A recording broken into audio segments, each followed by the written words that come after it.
Ooh, what's going on, everybody?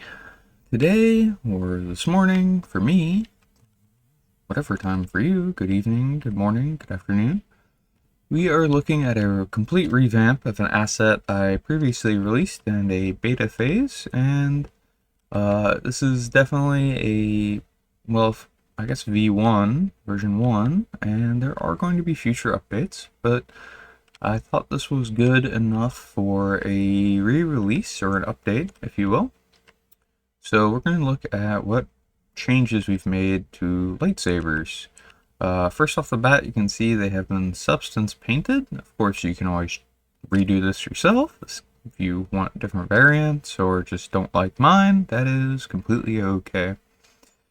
Other than that, we pretty much changed everything about how they work except for the core functionality of teleporting players to spawn on hit.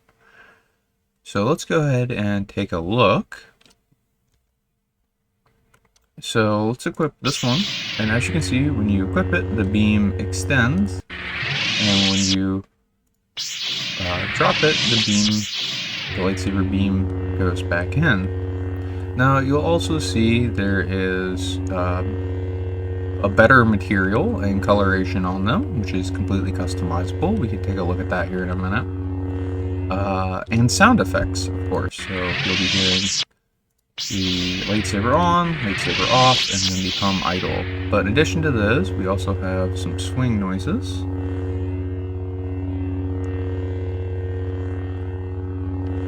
Which is pretty cool.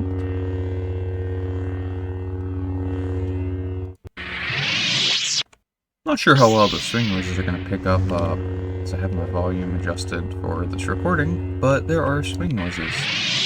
So that's pretty much how it works. I mean, the functionality is still the same. We just polished it quite a bit by painting it, adding material on the hilt, changing the material on the beam, and adding sound effects. Take a look at some of this and see how it's customizable.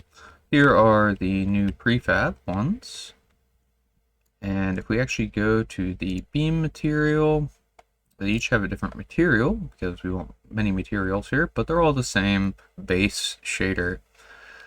So you can kind of ignore this core glow.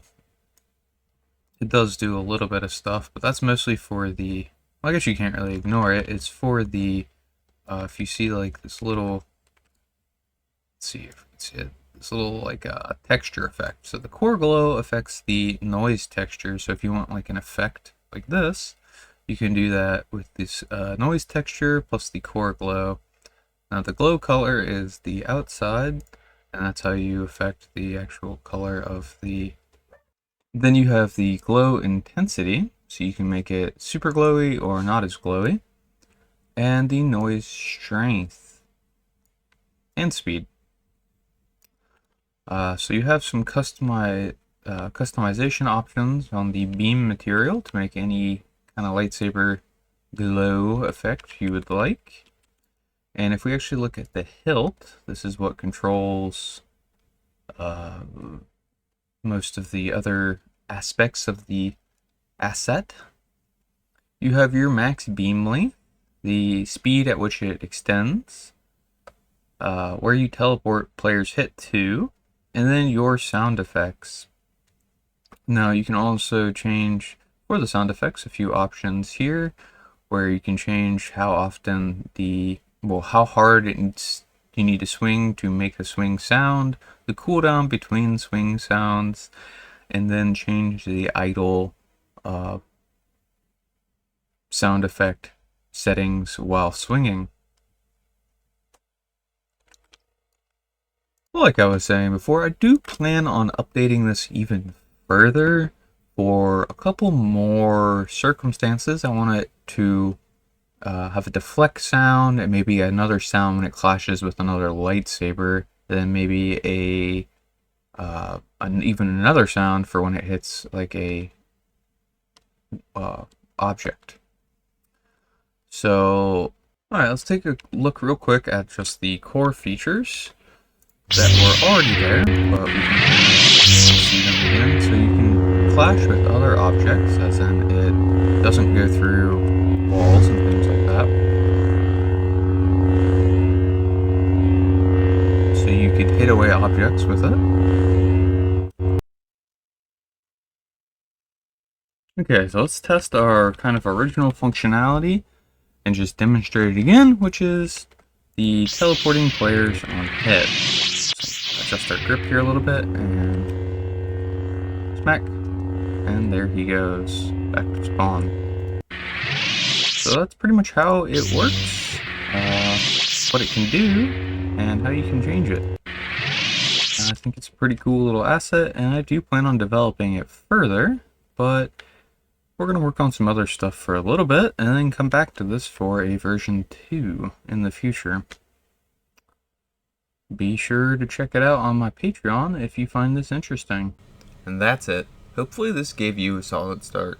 Whether you're building your first VRChat world or just looking to add more polish to the one you've already got, these little systems can go a long way toward making your world feel interactive and alive. If you want to try this asset out before dropping it into your own project, I've got a public demo world set up. You can jump in, push buttons, test things out, and see exactly how it works in action. I always try to keep the demo world updated with the latest version, so it's a great place to explore and get ideas. And if this video helped you, or if you're using any of my tools in your world, consider supporting me on Patreon. It helps me carve out more time to make these assets, keep them updated, and put together more tutorials like this one. Even a small pledge goes a long way and means a lot. There's a link to both the demo world and the Patreon in the description below, so feel free to check them out. Thanks again for watching, and as always, see you in the next one.